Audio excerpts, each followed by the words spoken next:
un tema muy bonito que es fiebre. En realidad el dolor y la fiebre son los principales mecanismos que nosotros tenemos que saber. ¿Por qué acude un paciente a la consulta? Por dolor y fiebre. Un síntoma y un signo, ¿no?, que el paciente acude. Entonces, si hay dolor, una fiebre, vamos a tener una enfermedad. Se suman los síntomas y los signos y aparece el signo. En este caso vamos a hablar del signo de la fiebre. ¿Cuánto es la temperatura normal en nuestro organismo?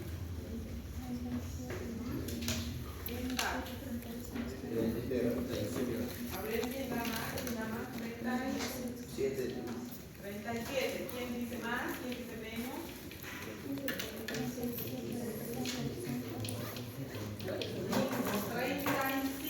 36.5 a 37.5 grados Celsius. Temperatura normal. Homeotérmica. El humano es un ser homeotérmico. ¿Qué significa homeotérmico?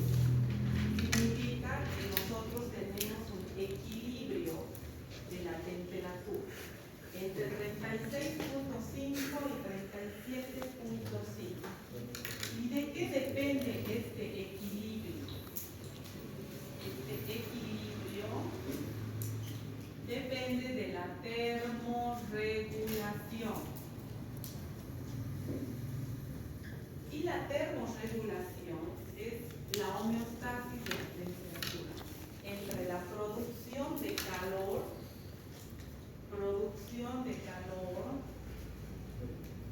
y la pérdida de calor.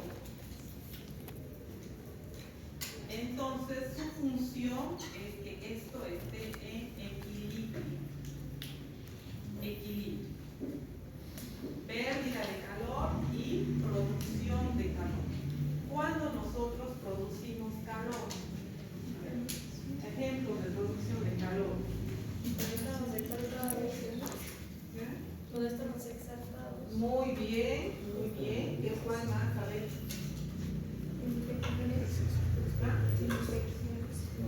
En infecciones, muy bien. Entonces, la producción de calor se produce generalmente por la oxidación de los alimentos.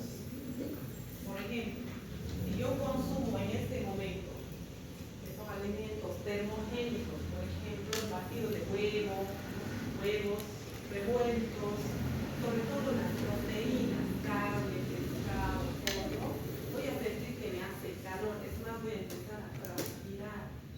Es uno de los productores de calor. El aumento de la respiración. Si yo empiezo a respirar agitadamente, voy a producir calor, ¿no? Y tenemos también mecanismos externos, como cuáles. Ustedes se acercan. El clima, muy bien, mecanismo externo.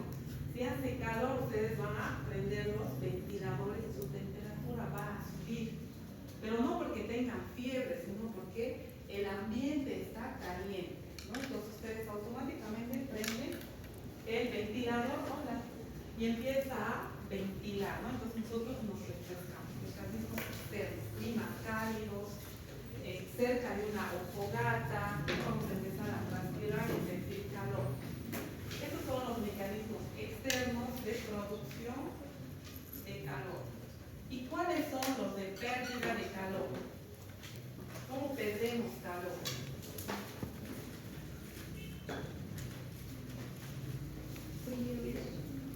¿Sí? Si yo estoy bien y me acerco y me siento en este mueble, cuando se levantan y tocan el mueble, el asiento está caliente. Ustedes han perdido calor. ¿Eso qué se llama? Radiación. Ustedes han irradiado calor a este objeto. Estoy agarrando este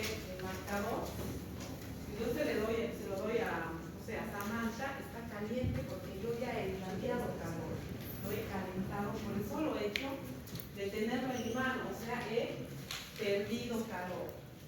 Otra forma es la convección. ¿Qué significa convección? ¿Cómo pierdo calor por convección? ¿Quién puede responder? Por convección, por conducción y por evaporación. A ver, ¿qué quiere decir por conducción, por convección, por evaporación? Ustedes van al sauna. ¿Qué es lo que pasa en el sauna? ¿Pierden calor? A ver, aquí. Calor. Mucho calor parece, ¿no? Ahí, ya. A ver. La Miriam, a ver, ¿cómo van a perder calor?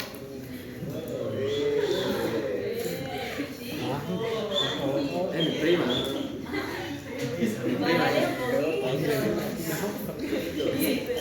Convección, conducción y evaporación, ¿no? Nosotros, por ejemplo, yo ahorita estoy caminando al otro lado y me hace calor. Así es clima, es frío. ¿Por qué? Porque estoy en movimiento. Estos son los mecanismos más importantes para perder calor, ¿no? Producción de calor, pérdida de calor. Y gracias a esto, nuestro cuerpo se puede adaptar a los diferentes cambios de temperatura. Es así que nosotros tenemos el ciclo circadiano, que significa que la temperatura más baja se ve a las 3 de la mañana y la más alta a las 6 de la tarde. Esto quiere decir que tenemos variaciones de 1 grado a 1 grado punto 5 centígrados de diferencia. Entonces, la temperatura central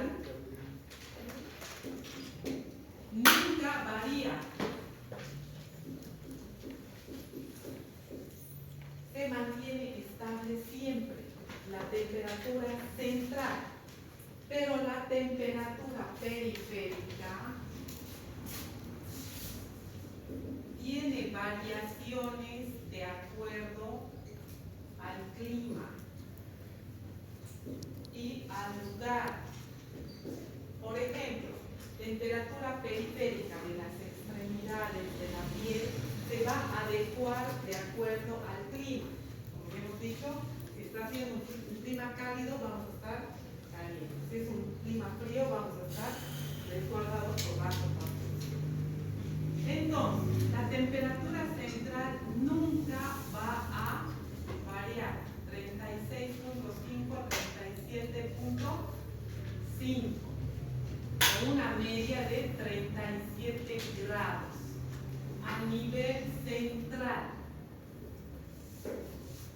La periférica tiene variaciones de acuerdo al lugar donde nos encontremos. ¿Dónde se encuentra el centro termorregulador de la temperatura? Centro termorregulador de la temperatura, el hipotálamo. Específicamente en el núcleo anterior. El hipotálamo tiene varios núcleos.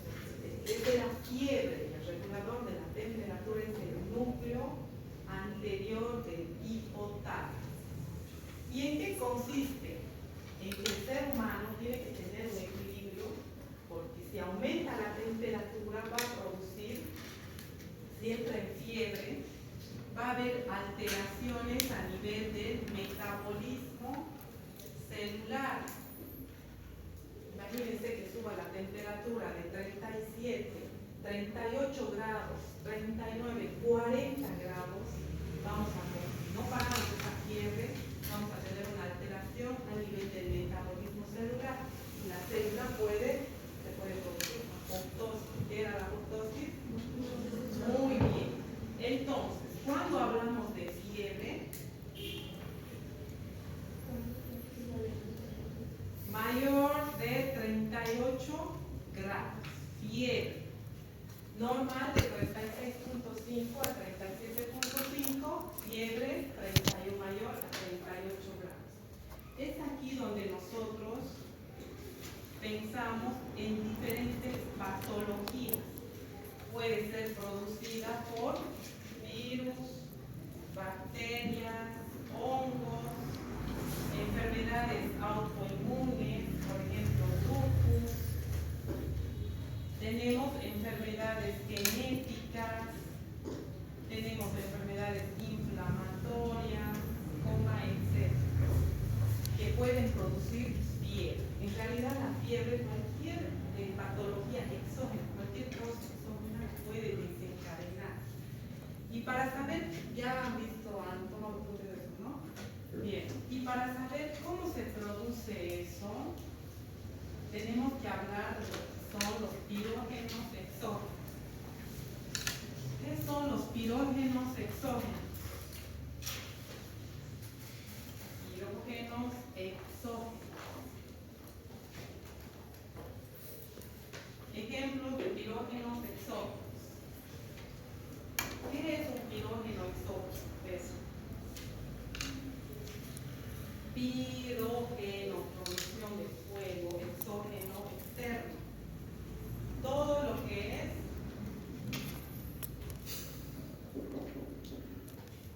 virus, bacterias, hongos, todo lo que puede producir una alteración, inflamación, etc. Pirógenos exógenos, productores de calor, productores de fuego. Estos van a producir fiebre, virus, hongos, bacterias, inflamación. Pero nosotros tenemos que saber qué es lo que se va a producir a nivel del hipotálamo. ¿Dónde se encuentra el hipotálamo?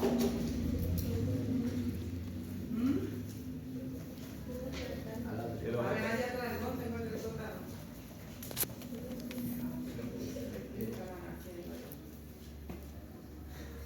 Ya. ¿Dónde?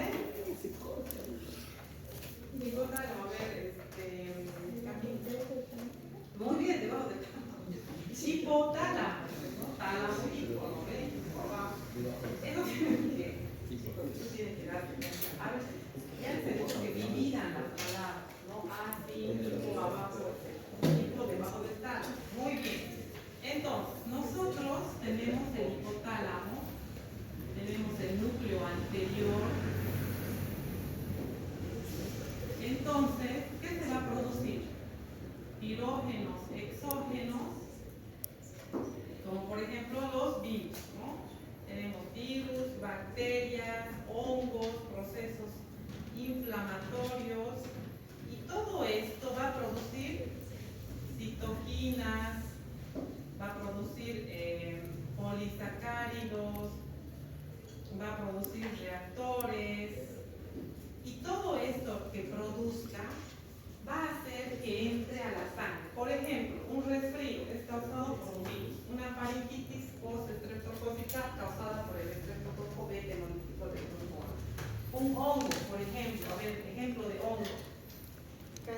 Muy bien, una cándida entra, ¿no? Entra la cándida y va a producir, ¿no?, sus lipopolisacáridos. Y todo eso que ellos producen, toxinas, citoquinas, polisacáridos, se van a encontrar con la primera barrera de la inmunidad. Y los encargados de esto son los macrófagos, células endoteliales. Ellos van a entrar las toxinas, citoquinas, y va a haber un choque con la barrera y ellos se las van a comer. Que las degluten, fagocitan lipopolisacáridos, citoquinas, etc. Y van a producir un proceso inflamatorio. La unión de estas toxinas con estas células van a producir prostaglandinas E2. Importante la prostaglandina. De la unión de estas citoquinas con estos macrófagos que se las van a comer, estas células endoteliales, nacen las prostaglandinas E2. Esta prostaglandina E2 es la que va a volar hacia el hipotálamo para producir lo que es la fiebre.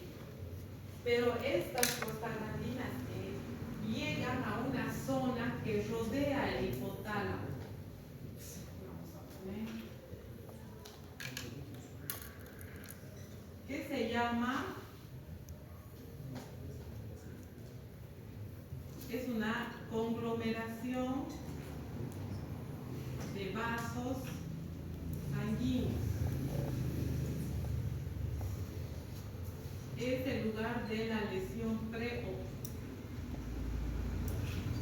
Y esto va a hacer que en el hipotálamo se produzca la fiebre. De todo esto nace la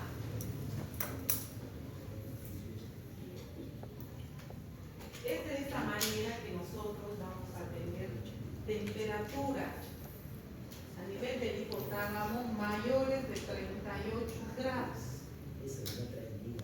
Entonces, cuando llega la fiebre al hipotálamo, cuando le avisa al hipotálamo a través de las prostaglandinas que está en 38 grados, ¿qué pasa en la piel?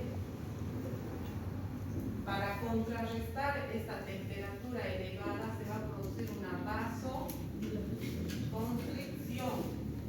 ¿Qué es una vasoconstricción? ¿Qué pasa con los vasos? Muy bien, se contraen para disipar ese calor. Necesitan disipar, ayudar a la temperatura central, porque la piel en este momento, cuando la temperatura se encuentra en 38 grados, la piel todavía sigue en 37.7. ¿Qué va a sentir aquí la persona? Escalofríos. ¿Y por qué siente escalofríos? Porque ella tiene una temperatura en la piel de 37.7.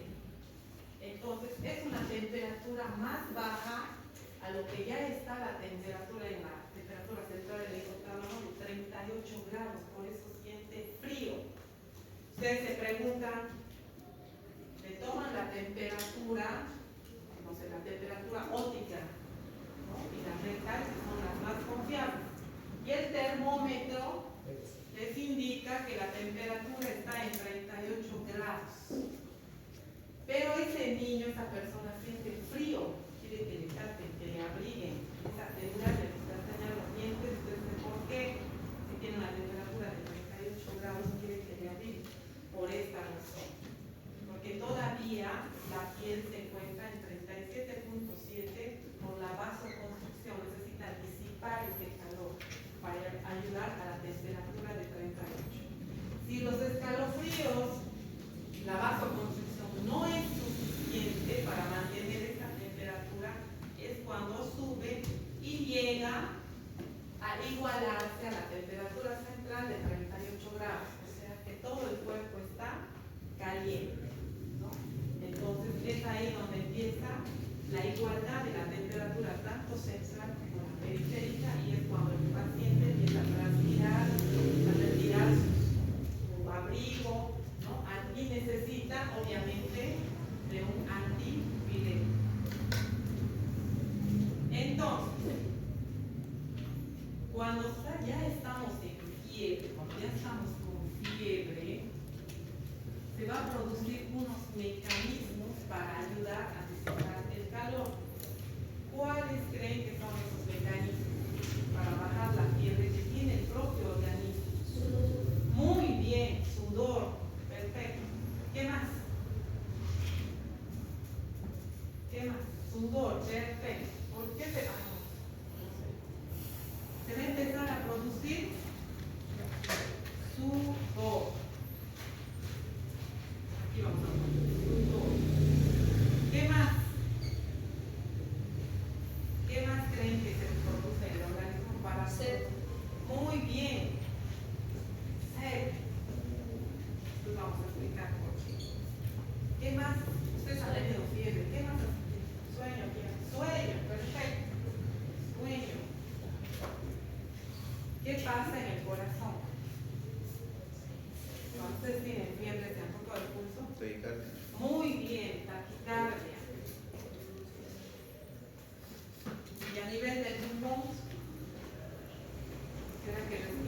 normalmente, aumento de la frecuencia respiratoria.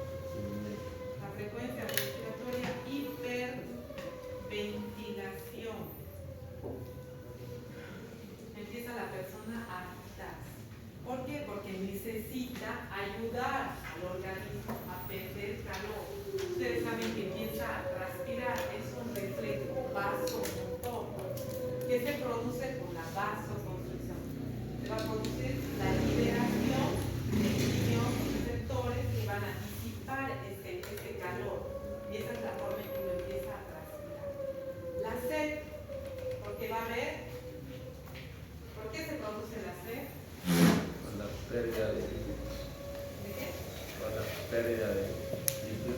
Están transpirando, están perdiendo agua. Están perdiendo agua y sobre todo se pierde el agua del espacio pleural, del espacio endógeno. Se pierde agua endógena. ¿Cómo se pierde el agua endógena? A través del sudor y del aumento de la respiración. Perdemos agua y empieza la sed. Y el sueño. Empiezan a tener sueño no porque estén cansados, sino porque tienen fiebre. A nivel del hipotálamo se liberan unas sustancias que van a producir sueño. Se produce el sueño para tratar de equilibrar estas dos temperaturas, tanto la central como la periférica. De esta manera es que nosotros ayudamos, ¿no?, como antipiréticos endógenos, a bajar la temperatura de nuestro cuerpo, ¿no? Entonces, se producen alteraciones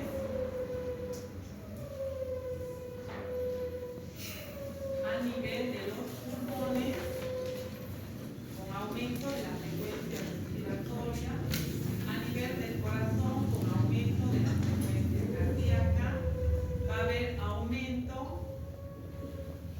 a nivel de los adipocitos por la lipólisis. Esto es importante. A nivel de las articulaciones va a haber mialgias, artralgias. Y esto es por la producción aumentada de prostaglandinas E2. Te duele todo el cuerpo. Cuando dice me duele todo el cuerpo es porque hay aumento de prostaglandinas E2 en gran cantidad por esos pirógenos exógenos que están produciendo alteración. Están produciendo citoquinas, interleucinas, etc. Cuando hay la unión del pirógeno exógeno, que es una toxina, que puede ser un virus, que puede ser los lipopolisacáridos de las bacterias, cuando se unen con los macrófagos, estos se los comen, las endoteliales también, van a dar lugar al pirógeno endógeno. Y ese pirógeno endógeno, que es la interleucina 1, la interleucina 6, la interleucina 18, el factor de necrosis tumoral, ¿no?, alfa. Todo esto son los pirógenos endógenos. ¿Lo puedes repetir? Otro día. Empecemos. Pirógenos exógenos, todo lo que es bacterias, polisacáridos que liberan las bacterias, toxinas que liberan los virus, ¿no?, inflamación. Pirógenos exógenos quiere decir que la gente ha entrado de afuera hacia adentro, está produciendo todas estas sustancias. Estas sustancias, cuando entran al torrente circulatorio, son captadas por la inmunidad, ¿no?, la primera barrera, que son los macrófagos o células endoteliales, que van a ir a fagocitar las toxinas, los polisacáridos, las citoquinas que produce ese virus, esa bacteria, ese hongo, esa inflamación. Se los van a comer, y si entran varias toxinas, ellos van a formar de esa unión los pirógenos endógenos. Y los pirógenos endógenos son interleucina 1, interleucina 6, la interleucina 18, factor de necrosis tumoral. Y el interferón alfa. Cuando yo pregunte cuáles son los pirógenos endógenos, no me van a poner toxinas polisacáridos, esos son los exógenos. Los endógenos son interleucina 1, interleucina 6, 18, factor de necrosis tumoral alfa, interferón alfa. Eso no se puede olvidar nunca. Una vez que están formados los pirógenos endógenos, es cuando de esta formación van a dar lugar a la prostaglandina E2. Esta prostaglandina E2 es la que va a llegar a través de la circulación al hipotálamo a decirle que eleve la temperatura, porque hay una infección. Ella, gracias a ella, es que vamos a tener fiebre, porque la fiebre es algo bueno. No es malo tener fiebre, porque si no tuviéramos fiebre, ¿cómo vamos a avisar que necesitamos medicación? Los pacientes con cáncer no tienen fiebre, vienen directamente ya con la enfermedad. Entonces, si no tenemos fiebre, ¿cómo vamos a decirle a nuestro organismo que necesitamos un tratamiento? Esto es muy importante. Tener fiebre es bueno. Ojalá siempre tengamos fiebre para avisar al médico que estamos enfermos.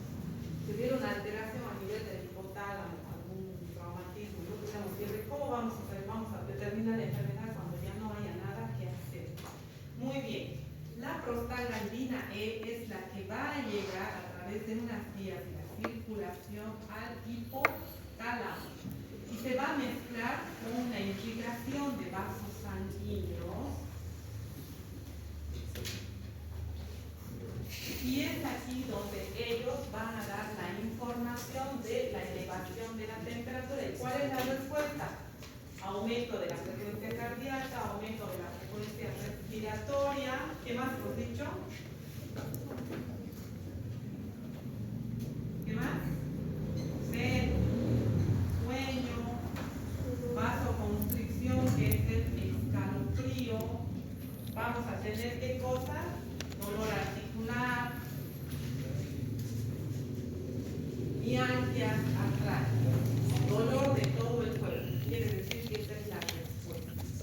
Y una vez que nosotros determinamos que tenemos fiebre, pues habrá que buscar la causa para el tratamiento. Por ejemplo, yo tengo un cuadro viral, una influenza, tengo fiebre, solo fiebre.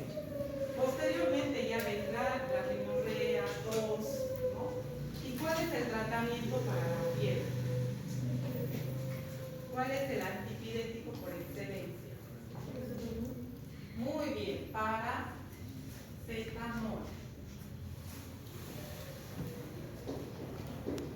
Antipirético por excelencia. El paracetamol es antiinflamatorio, es analgésico, pero es antipirético por excelencia. ¿Cómo creen que actúa el paracetamol para bajar la fiebre? Hemos dicho que el hipotálamo es el centro productor de fiebre. ¿Qué creen que hace el paracetamol?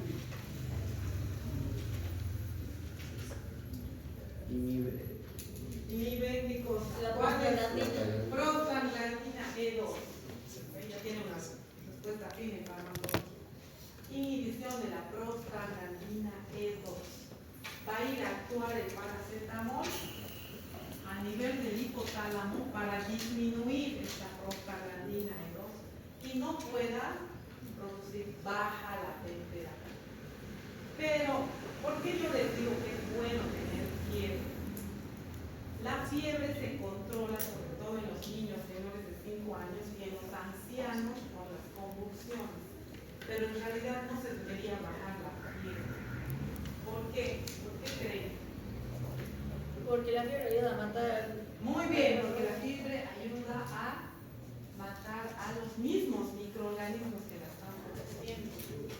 La fiebre lo elimina, lo destruye, ayuda incluso a destruir a los pirógenos exógenos que están entrando formando